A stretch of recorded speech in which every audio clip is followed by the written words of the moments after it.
Peace be with you. Happy Pentecost Sunday to everybody. This great celebration of the Holy Spirit, the third person of the Trinity. And I want to suggest to you that meditating upon the number 3 will tell us a lot of what we need to know about the Holy Spirit. Think of the number 1. That's the symbol of unity. Unity is good. Everyone's for unity. However, if the 1 is sort of unilaterally emphasized, what do you get? You get oppressive unity.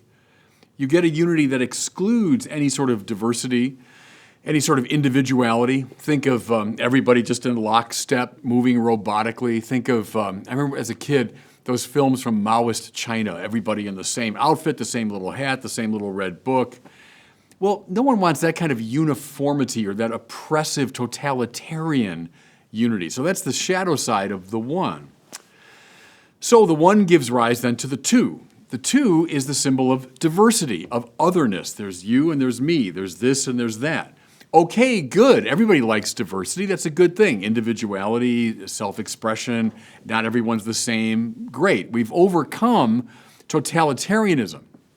However, if you unilaterally emphasize the 2, you get conflict. All right? I got my prerogative. It's not yours. And you're doing your thing. It's not mine. Here's my way of thinking, my way of acting. It's not yours, and don't you tell me what to do. So 2, it's good. It corrects a problem with the 1, but it gives rise to its own problems. Conflict. Okay, therefore the 3.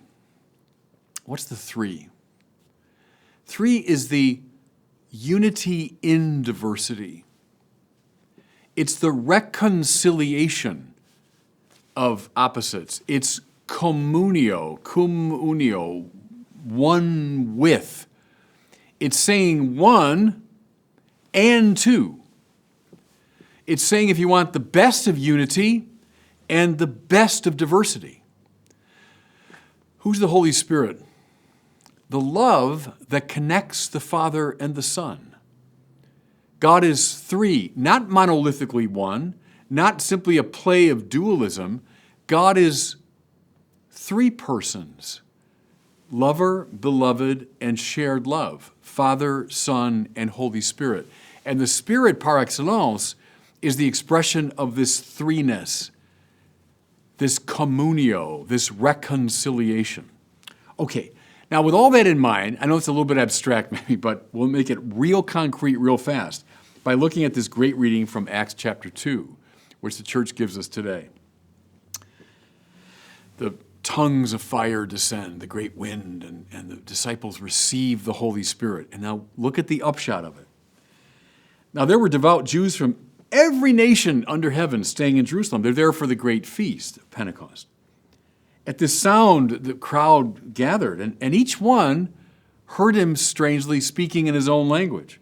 And then look how carefully St. Luke lays it out to us. We are Parthians, Medes, Elamites, Mesopotamians. We're from Judea, Cappadocia, Pontus, Asia, Phrygia, Pamphylia, Egypt, the districts of Libya near Cyrene, as well as travelers from Rome. He very carefully lays out exactly where all these different people are from. Different backgrounds, different cultures, different countries, different languages. Here's an interesting thing. If I had a map behind me, I could show you. But imagine Jerusalem right at the center. As he lays out these different places, it's as though we're creating a sort of ellipse around Jerusalem.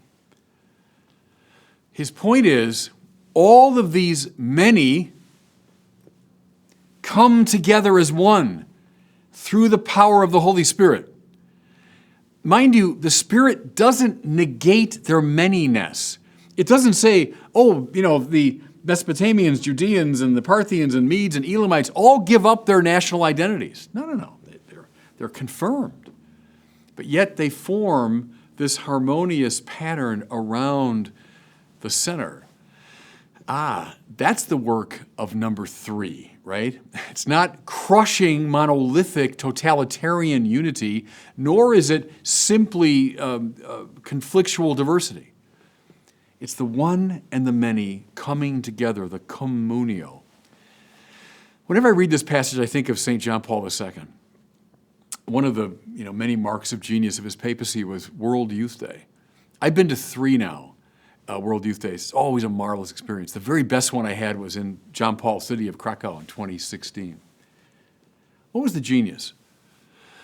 Get all these kids to come from all over the world in their different languages, in their different garbs, with their different customs. And an image I have is they're all carrying their national flags, singing their national songs. Good, good. No one's imposing a monolithic unity on them. No, John Paul reveled in this cultural diversity. But they're all coming together around Christ to serve him and his purposes. They find communio.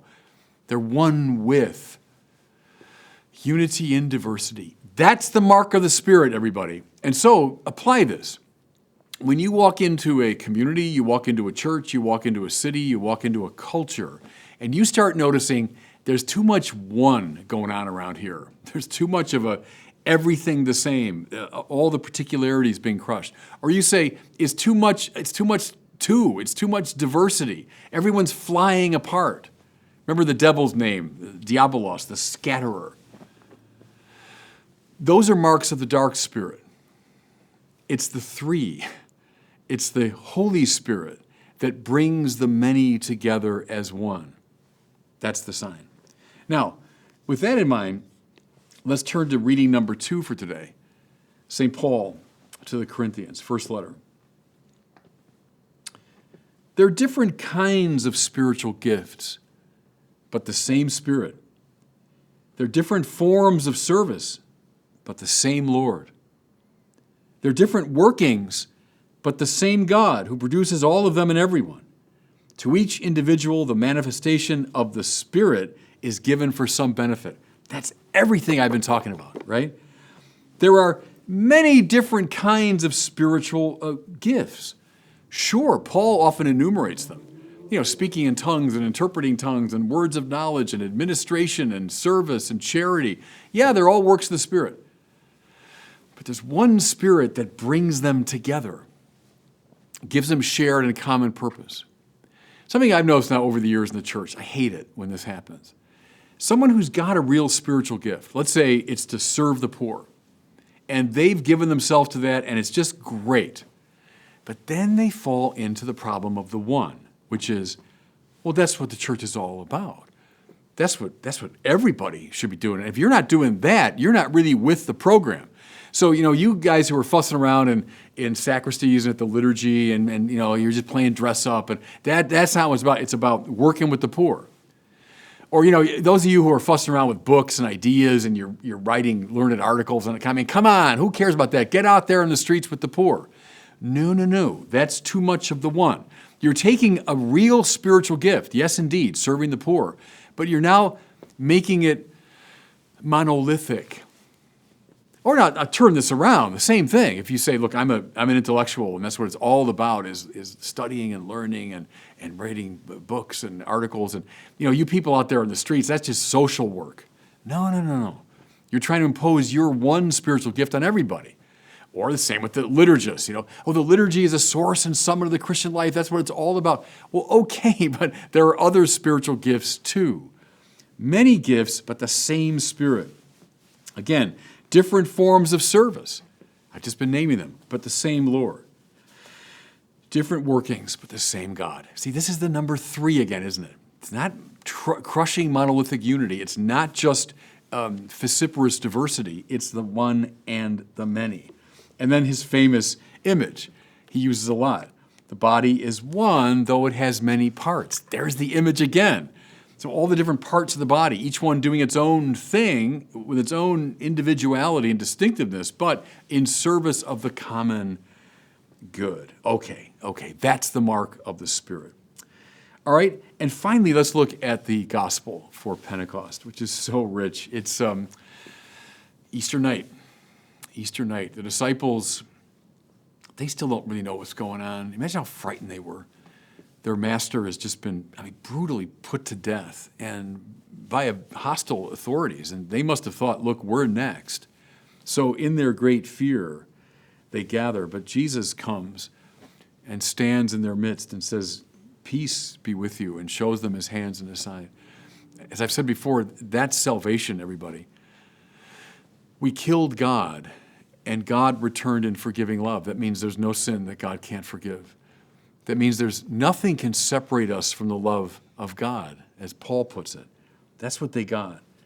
He says, peace be with you, and as the Father has sent me, so I send you. And when he had said this, he breathed on them and said, receive the Holy Spirit. This is the whole church, everybody. As the Father sent me, so I send you, and I'm going to give you from the Father and from me the gift of the Holy Spirit. The Spirit, the love that connects the Father and the Son. The Father, the Son, and as Fulton Sheen said, they sigh forth their love for each other. The one, the two, the three, communio. The one and the many coming together, the love that God is. That's what Jesus breathes into his disciples, and by extension, breathes into us. Because they're a stand-in here for the life of the church, aren't they? Jesus, up and down the centuries, breathing the Holy Spirit into the church. As the Father sent me, so I send you. What's our job, everybody? In a world that's riven by too much oppressive unity, too much oppressive diversity, our job, having received the Holy Spirit, the power of the three, our job now is to be bearers of that Holy Spirit to the world. Okay, you got your marching orders then.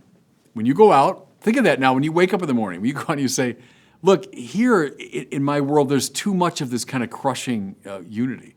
I got to get in the way of that. Or, here in my world, there's too much of this rancorous diversity, too much of this battling. My job, as I've received the Holy Spirit, I should breathe forth that spirit of love into the world. That's it. That's it. It happened Pentecost long ago when the tongues of fire came. And though they were from all over the world, they heard them speaking in their own voice. Good. It was true for St. Paul. The many manifestations, but the one Spirit. It's true for us. You've received the Holy Spirit. Now breathe it forth to your world. And God bless you.